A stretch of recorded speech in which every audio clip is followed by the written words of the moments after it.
ਸ਼੍ਰੋਮਣੀ ਅਕਾਲੀ ਦਲ ਦੇ ਪ੍ਰਧਾਨ ਸੁਖਬੀਰ ਬਾਦਲ ਅੱਜ ਸ੍ਰੀ ਹਰਿਮੰਦਰ ਸਾਹਿਬ ਦੀ ਹਦੂਦ ਅੰਦਰ ਸਥਿਤ ਸ੍ਰੀ ਅਕਾਲ ਤਖਤ ਸਾਹਿਬ ਵਿਖੇ ਨਤਮਸਤਕ ਹੋਏ। ਇੱਥੇ ਉਹਨਾਂ ਸ੍ਰੀ ਅਕਾਲ ਤਖਤ ਸਾਹਿਬ ਦੇ ਜਥੇਦਾਰ ਗਿਆਨੀ ਰਘਬੀਰ ਸਿੰਘ ਨੂੰ ਅਕਾਲੀ ਦਲ ਦੇ ਬਾਗੀ ਧੜੇ ਵੱਲੋਂ ਲਾਏ ਦੋਸ਼ਾਂ ਬਾਰੇ ਆਪਣਾ ਸਪਸ਼ਟੀਕਰਨ ਸੌਂਪਿਆ। ਉਹ ਕਰੀਬ 12 ਮਿੰਟ ਤੱਕ ਅੰਦਰ ਰਹੇ। ਇਸ ਤੋਂ ਬਾਅਦ ਉਹ ਬਾਹਰ ਆ ਕੇ ਸਿੱਧਾ ਕਾਰ ਵਿੱਚ ਬੈਠ ਗਏ। ਉਹਨਾਂ ਮੀਡੀਆ ਨਾਲ ਗੱਲ ਨਹੀਂ ਕੀਤੀ। ਪੱਤਰਕਾਰਾਂ ਨਾਲ ਗੱਲਬਾਤ ਕਰਦਿਆਂ ਜਥੇਦਾਰ ਰਘਬੀਰ ਸਿੰਘ ਨੇ ਕਿਹਾ ਕਿ ਸੁਖਬੀਰ ਬਾਦਲ ਵੱਲੋਂ ਦਿੱਤਾ ਗਿਆ ਸਪਸ਼ਟੀਕਰਨ ਪੰਜ ਸਿੰਘ ਸਾਹਿਬਾਨਾਂ ਦੀ ਮੀਟਿੰਗ ਵਿੱਚ ਖੋਲ੍ਹ ਕੇ ਪੜ੍ਹਿਆ ਜਾਵੇਗਾ। ਇਸ ਤੋਂ ਇਲਾਵਾ ਸ਼੍ਰੋਮਣੀ ਗੁਰਦੁਆਰਾ ਪ੍ਰਬੰਧਕ ਕਮੇਟੀ ਨੇ ਵੀ ਜਥੇਦਾਰ ਨੂੰ ਆਪਣਾ ਸਪਸ਼ਟੀਕਰਨ ਸੌਂਪਿਆ ਹੈ।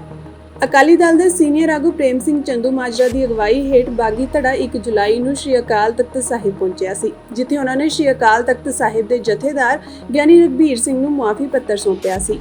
ਇਸ ਮੁਆਫੀਨਾਮੇ ਵਿੱਚ ਬਾਗੀ ਧੜੇ ਨੇ ਅਕਾਲੀ ਦਲ ਦੇ ਕਾਰਜਕਾਲ ਦੌਰਾਨ ਹੋਈਆਂ ਗਲਤੀਆਂ ਦਾ ਸਮਰਥਨ ਕਰਨ ਲਈ ਮੁਆਫੀ ਮੰਗੀ ਸੀ ਅਤੇ ਦੋਸ਼ ਲਾਇਆ ਸੀ ਕਿ ਸੁਖਬੀਰ ਬਾਦਲ ਨੇ ਸੱਤਾ ਦਾ ਆਨੰਦ ਮਾਣਦੇ ਆਪਣੇ ਪ੍ਰਭਾਵ ਅਤੇ ਸ਼ਕਤੀਆਂ ਦੀ ਦੁਰਵਰਤੋਂ ਕੀਤੀ ਹੈ।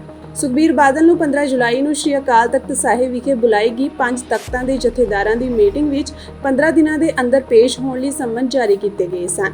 ਬੀਤੇ ਦਿਨੀ ਉਹਨਾਂ ਅਕਾਲੀ ਦਲ ਦੀ ਕੋਰ ਕਮੇਟੀ ਭੰਗ ਕਰ ਦਿੱਤੀ ਸੀ, ਜਿਸ ਵਿੱਚ ਬਾਗੀ ਧੜੇ ਦੇ ਆਗੂ ਵੀ ਸ਼ਾਮਿਲ ਸਨ। ਦੇਖੋ ਜੋ ਸ਼੍ਰੀ ਅਕਾਲ ਤਖਤ ਸਾਹਿਬ ਜੀ ਤੋਂ ਪੰਜ ਸਿੰਘ ਸਾਹਿਬਾਨ ਨੇ ਅਕਾਲੀ ਦਲ ਦੇ ਪ੍ਰਧਾਨ ਸੁਖਬੀਰ ਸਿੰਘ ਬਾਦਲ ਪਾਸੋਂ ਜੋ ਸਪਸ਼ਟੀਕਰਨ ਮੰਗਿਆ ਸੀਗਾ ਔਰ ਅੱਜ ਉਹ ਆਪਣਾ ਸਪਸ਼ਟੀਕਰਨ ਲੈ ਕੇ ਸ਼੍ਰੀ ਅਕਾਲ ਤਖਤ ਸਾਹਿਬ ਤੇ ਪਹੁੰਚੇ ਨੇ ਔਰ ਉਸ ਸਪਸ਼ਟੀਕਰਨ ਨੂੰ ਆਉਣ ਵਾਲੇ ਦਿਨਾਂ ਵਿੱਚ ਜੋ ਪੰਜ ਸਿੰਘ ਸਾਹਿਬਾਨ ਦੀ ਮੀਟਿੰਗ ਹੋਊਗੀ ਉਹਦੇ ਵਿੱਚ ਖੋਲ੍ਹ ਕੇ ਪੜ੍ਹ ਕੇ ਤੇ ਉਹਨੂੰ ਵਿਚਾਰਿਆ ਜਾਏਗਾ ਕਿ ਅੱਗੇ ਕੀ ਕਰਨਾ। ਬਸ ਥੋੜ੍ਹੇ ਦਿਨਾਂ ਤੱਕ ਮੀਟਿੰਗ ਹੋਈ।